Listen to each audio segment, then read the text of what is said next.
Hello po sa inyo mga ka-Jansky, kumusta po kayo? So ngayong araw na ito ay meron naman po tayong bagong pampaswerte na ito po ay isang orasyon na ito po ay makakatulong sa atin para tayo po ay kapitan ng mga buenas na yan sa araw na yan. Kung kayo po ay laging kinakapos, kayo po ay laging gipit sa pera, or kayo po ay baon sa utang.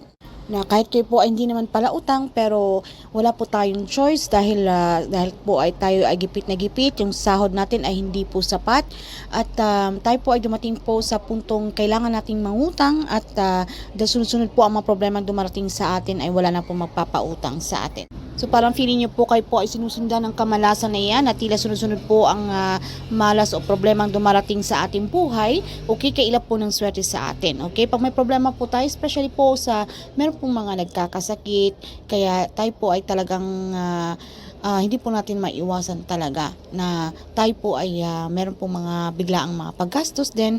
Okay, so pwede po nating gawin kung ano man po yung mga hadlang na yan na feeling natin na tayo po ay kinakapitan ng kamalasan na yan. Kung malakas po ang inyong paniniwala, wala pong mawawala kung inyo po itong susubukan. Dahil hindi po natin alam, baka meron pong mga inggit sa paligid, meron pong mga evil eye na yan, okay, meron pong mga bad intention, na halimbawa po meron pong mga inggit. So halimbawa meron po tayong mga negosyo, napapansin nyo naman, dati kayo po ay siniswerte, pero bakit ito po ay napalitan ng mga kamalasan. So para makontra po ang mga kamalasan na yan, pwede po nating sambitin itong orasyon na ito. Araw-araw, 3 beses sa isang araw mga ka-Jansky, pwede po sa umaga, sa tanghali at sa gabi. Okay? So ito po ay hanggang sa bumisa, hanggang sa unti-unti po nating mapansin ang pagbabago ng takbo ng ating pamumuhay.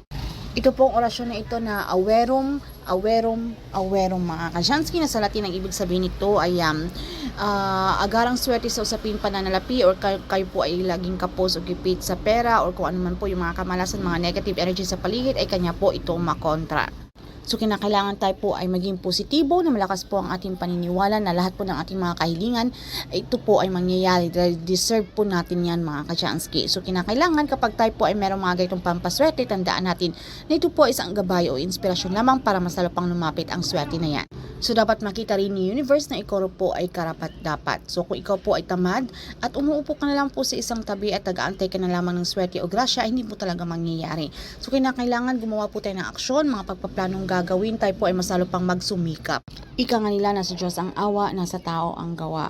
Okay? So wag po tayong susuko sa anumang hamon ng ating buhay at tayo po ay maging panatag lamang, ikomportable po ang inyong mga sarili. Kung hindi man po agarang mangyayari ang inyong mga kahilingan, ay wag po kayong magreklamo, ipanatag nyo lang po ang inyong mga sarili. Dahil kung alam nyo pong deserve nyo po ang bagay na yan, ito po ay mangyayari.